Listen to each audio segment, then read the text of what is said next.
Perioperative care.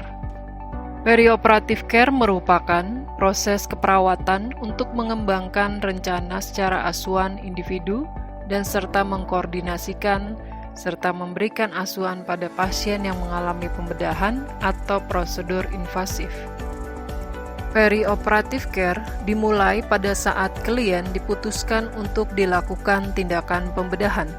Oleh karena itu, praktik keperawatan perioperatif bermula dari rumah, kemudian di ruang pembedahan untuk melakukan pembedahan dan ruang pemulihan untuk proses penyembuhan sampai klien kembali ke rumah.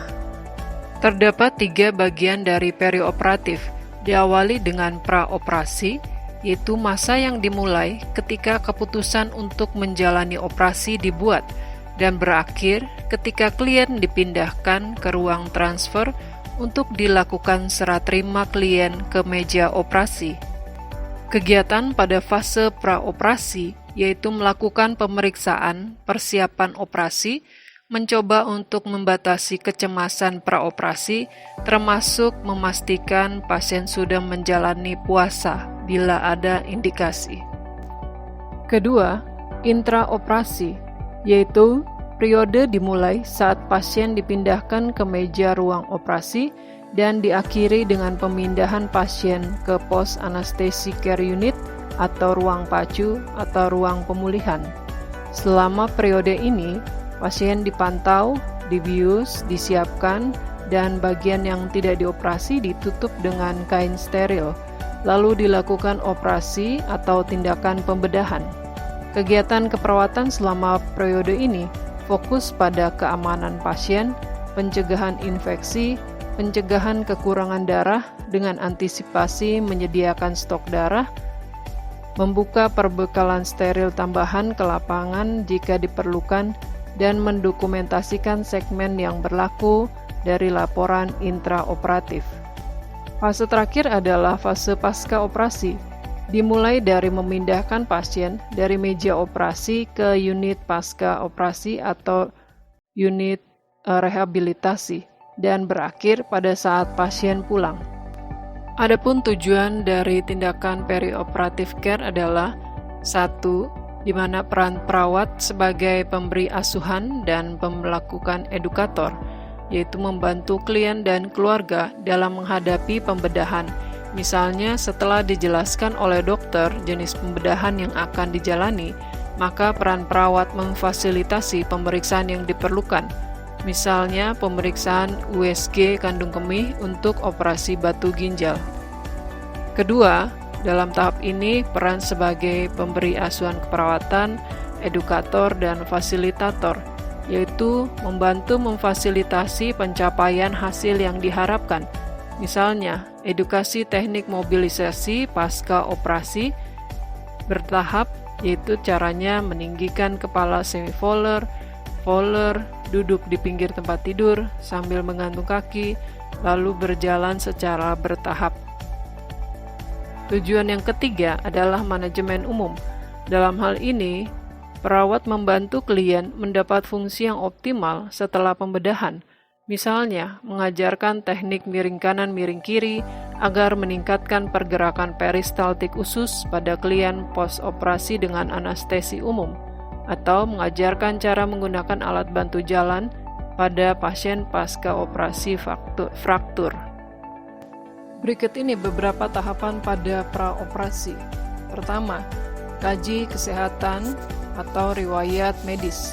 Perawat memastikan pemahaman klien terkait pembedahan yang akan dijalani, sehingga membuat mereka lebih tenang menjalani pembedahan, lalu mengidentifikasi riwayat penyakit sebelum. Setelah itu, pembedahan dan pembiusan yang pernah dijalani. Hal ini untuk mengidentifikasi adanya reaksi atau efek samping terhadap anestesi yang tepat untuk diberikan. Riwayat kesehatan juga mengkaji penggunaan obat-obatan yang berpengaruh atau penyakit atau luka serius. Kita bisa menggunakan dengan tips ABCD, yaitu A-nya adalah alergi, untuk menanyakan atau mengkaji pasien apakah ada alergi. B-nya adalah bleeding tendency atau kecenderungan terjadinya perdarahan pada pasien atau adanya riwayat perdarahan. C-nya adalah kortison atau penggunaan steroid. Untuk pembedahan terkadang diperlukan steroid dosis tinggi untuk meredakan peradangan. Namun penggunaan jangka panjang steroid menyebabkan perlambatan penyembuhan luka. Untuk D adalah diabetes mellitus. Peningkatan gula darah memperlambat penyembuhan luka karena resiko infeksi. Terakhir, E, yaitu emboli. Riwayat emboli dapat berulang kembali apabila terjadi imobilisasi lama. Kedua adalah riwayat psikososial. Dibagi atas beberapa bagian, yaitu riwayat psikologis, misalnya terkait kebudayaan, atau ritual, atau doa, atau bahkan penggunaan obat herbal. Di sini yaitu ada juga kemampuan mentoleransi perioperatif sebelum dan sesudah tindakan. Bisa saja diawali dengan gejala fisiologis, lalu diikuti dengan gejala psikologis seperti keluhan ansietas, ketakutan yang tidak beralasan, dan lain-lain. Untuk riwayat psikososial juga kita bisa mengkaji adanya gaya hidup. Perlu dikaji klien, termasuk misalnya apakah klien ini pekerja yang aktif, atau hal-hal apa yang dibutuhkan dalam menjalankan pekerjaannya, apakah akan mengganggu setelah pasien menjalani operasi. Untuk praoperasi juga bisa melakukan pemeriksaan fisik. Yang paling dasar adalah pemeriksaan head to toe atau pemeriksaan mulai dari ujung kepala sampai dengan ujung kaki. Keempat, kita bisa juga melakukan pengkajian pemeriksaan diagnostik terkait dengan pembedahan yang akan dilakukan. Kelima, mengkaji resiko. Resiko itu bisa sifatnya apakah ada alergi, ada resiko perdarahan, ada resiko henti jantung atau henti nafas. Keenam adalah kebutuhan edukasi. Hal-hal yang diajarkan sebelum operasi agar dapat dilakukan oleh pasien setelah tindakan operasi. Mengapa diajarkan sebelum operasi? Agar ketika sebelum operasi pasien sudah paham dan saat sudah menyelesaikan atau menjalani tindakan operasi, pasien tinggal melakukan. Berikut ini merupakan anamnesa dasar untuk persiapan pas operasi, antara lain 1. Mengkaji kognitif terkait perilaku, orientasi, memori, atau efek samping pembedahan dan pengobatan di masa lalu atau yang akan dilakukan. Kedua, memonitor kekuatan otot, melihat koordinasi berjalan, memonitor range of motion untuk lengan dan cengkeraman tangan, memonitor adanya tanda edem, meraba atau palpasi keluhan dingin, atau sianosis pada ekstremitas atau ujung-ujung jari. Ketiga, memonitor tanda-tanda vital. Keempat, mengidentifikasi kondisi jantung dan paru, seperti suara jantung tambahan, suara nafas tambahan, keluhan nyeri dada, sianosis, batuk, dan lain-lain. Kelima, monitor sirkulasi perifer, seperti palpasi pada nadi dorsifleksi atau nadi plantar fleksi. Keenam, identifikasi pola buang air besar dan buang air kecil. Ketujuh, monitor kemampuan menfleksi tulang belakang. Hal ini terkait dengan anestesi spinal. Terakhir, memonitor kondisi kulit dan sebagainya.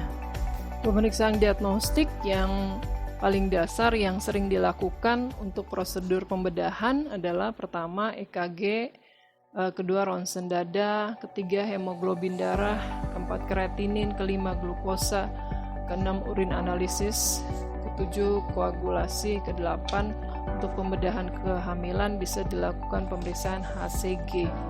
Ini merupakan bagian dari materi yang terdapat pada buku Medical Surgical Nursing Joyce and Black volume 1 edisi 8. Kebutuhan edukasi yang bisa diajarkan untuk pasien sebelum pasien menjalani operasi adalah pertama, tarik nafas dalam. Hal ini bisa membuat pasien menjadi lebih rileks. Kedua, batuk efektif terkait pengeluaran sekret. Ketiga, membalikkan badan. Hal ini bisa juga berhubungan untuk meningkatkan peristaltik usus. Keempat, pergerakan ekstremitas untuk meningkatkan sirkulasi pada perifer. Kelima, melakukan pengaturan nyeri. agar kiranya pasien tidak mengalami syok akibat nyeri yang terlalu tinggi. Kita masuk dalam tindakan intraoperasi. Ada beberapa peran perawat yang bisa dilakukan. Pertama, pada saat tindakan intraoperasi atau saat sudah di meja operasi, yang bisa dilakukan adalah satu, posisi. Itu pengaturan posisi pembedahan yang dilakukan saat klien masuk ke ruang pembedahan dan setelah diberikan anestesi. Kedua, time out. Time out adalah pemeriksaan tambahan dengan menggunakan checklist time out yang dibacakan oleh perawat sirkuler. Ini dilakukan untuk menjamin adanya keselamatan pasien maupun keselamatan yang bekerja. Tindakan ini dilakukan sebelum tindakan insisi pada lokasi pembedahan. Semua tim berhenti bekerja dan sama-sama melakukan pengecekan, diawali dengan perkenalan identitas dan tugas masing-masing. Lalu, ketepatan identitas klien, baik itu juga nama pembedahan, lokasi insisi. Misalnya yang akan di lokasi insisi pada kaki kanan. Lalu anestesi yang digunakan. Lalu dokter juga bisa menanyakan apakah sudah diberikan antibiotik profilaksis yang sudah diberikan. Terkait antibiotik profilaksis adalah pencegahan infeksi sebelum tindakan insisi. Lalu menanyakan antisipasi yang dilakukan oleh dokter anestesi bila klien kritis. Lalu apakah sudah disediakan hasil X-ray klien untuk memudahkan tindakan operasi. Lalu diakhiri dengan doa. Ketiga, melakukan tindakan asepsis, yaitu memastikan semua dalam kondisi steril. Keempat, memonitor suhu, memastikan klien tidak mengalami hipotermi. Hal ini bisa terjadi karena pasien tidak tertutup secara rapat karena adanya lokasi yang terbuka untuk dilakukan insisi pembedahan. Hipotermi bisa terjadi komplikasi yaitu kematian organ. Oleh karena itu, biasanya pasien selain ditutupi dengan kain juga ditambah dengan selimut penghangat. Kelima, memonitor gawat darurat terkait malignan hipertermi, henti jantung atau henti nafas, adanya perdarahan, dan reaksi alergi. Keenam, dokumentasi kejadian selama intraoperasi. Ketujuh, setelah selesai melakukan tindakan operasi, lakukan transportasi pasien, yaitu memindahkan klien dari meja operasi ke ruang post anesthetic care unit atau ruang PACU atau ruang pemulihan. Setelah pasien dipindahkan dari meja operasi ke ruang PACU atau post anesthetic, maka dilakukan monitor komplikasi menggunakan skala Aldrich. Di sini diberi keterangan 0 yang paling rendah dan 2 yang paling tinggi. Terdapat 5 poin penilaian, yaitu saturasi oksigen. Untuk nilai paling tinggi di sini mampu mempertahankan saturasi O2 lebih dari 92% dengan udara bebas, artinya dia tidak memerlukan penggunaan oksigen tambahan. Lalu untuk pernafasan, mampu untuk nafas dalam dan batuk. Untuk sirkulasi, tekanan darah kurang lebih 20 mm Hg dari keadaan pre-anestesi, yaitu sebelum pasien dilakukan anestesi atau pembiusan. Kesadarannya sadar baik, aktivitas mampu menggerakkan keempat ekstremitas dengan sendirinya dan dengan perintah. Klien dapat dipindahkan ke ruangan ketika skala Aldrich dinyatakan lebih dari 9. Bila skalanya di bawah dari 9, maka bisa diindikasikan untuk pindah ke high care unit atau intensive care unit.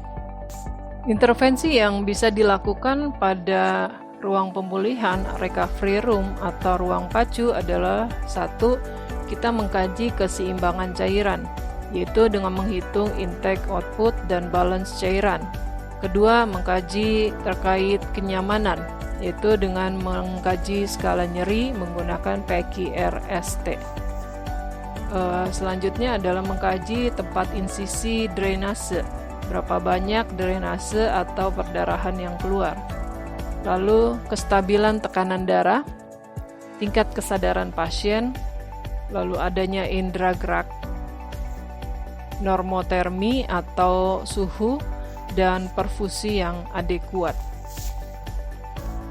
Ketika pasien sudah dipindahkan ke ruangan, perawat ruangan memiliki peran untuk melakukan observasi kembali.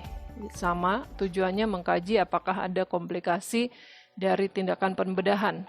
Pertama, mengkaji status pernafasan, yaitu frekuensi, kedalaman, pola nafas. Ketiga, melihat sirkulasi, yaitu sirkulasi baik secara inspeksi apakah pucat, apakah ada sianosis, atau juga bisa mengukur tekanan darah. Selanjutnya, status neurologis. Ini terkait dengan tingkat kesadaran, refleks. Lalu selanjutnya adalah gambaran luka. Apakah ada tanda-tanda infeksi pada luka? Lalu akses intravena. Akses intravena misalnya pasien menggunakan infus. Dikaji apakah ada tanda-tanda infeksi atau kelancaran aliran infus. Lalu selang drainase untuk melihat jumlah perdarahan yang keluar, warna darahnya. Lalu kenyamanan kembali lagi terkait skala nyeri dan juga gambaran atau pola nyeri. Selanjutnya adalah keluhan mual muntah terkait efek samping dari anestesi. Lalu terakhir adalah kapan akan dilakukan tindakan afjahitan. Berikut ini adalah safety checklist yang dikeluarkan oleh WHO. Sini ada sign in, ada time out, dan sign out. Sign in dilakukan pada praoperasi, time out pada intraoperasi, sign out pada pasca operasi. Untuk sign in yang bisa dikaji adalah pastinya identifikasi pasien, lokasi yang akan dioperasi, anestesi, keadekuatan oksigen pasien, kemudian adanya alergi, adanya gangguan pernafasan, adanya resiko perdarahan. Untuk time out yang sudah kita bahas tadi, saya akan bahas selanjutnya pada sign out. Untuk sign out adalah menginformasikan prosedur yang sudah dilakukan. Kedua, memastikan kelengkapan instrumen yang sudah digunakan untuk mencegah adanya instrumen yang bisa masuk atau termasuk di dalam tubuh pasien yang bisa menyebabkan resiko infeksi. Lalu ketiga, spesimen yang akan diperiksa, apakah sudah diberi nama, lalu sudah diberikan form untuk pemeriksaan. Lalu anjuran masukan dari dokter bedah, anestesi atau perawat terkait manajemen perawatan pasien di ruang pemulihan atau ruang rawat inap. Pada dasarnya untuk aske perioperatif, mereka menggunakan perioperatif nursing dataset yang sifatnya secara online. Namun kita juga bisa menggunakan SDKI, SLKI atau SIKI. Saya memberi contoh pada kesempatan ini penggunaan PNDSS. Yaitu pertama keterangan luaran. Ini hampir sama dengan arti tujuan. Klien bebas dari tanda dan gejala infeksi.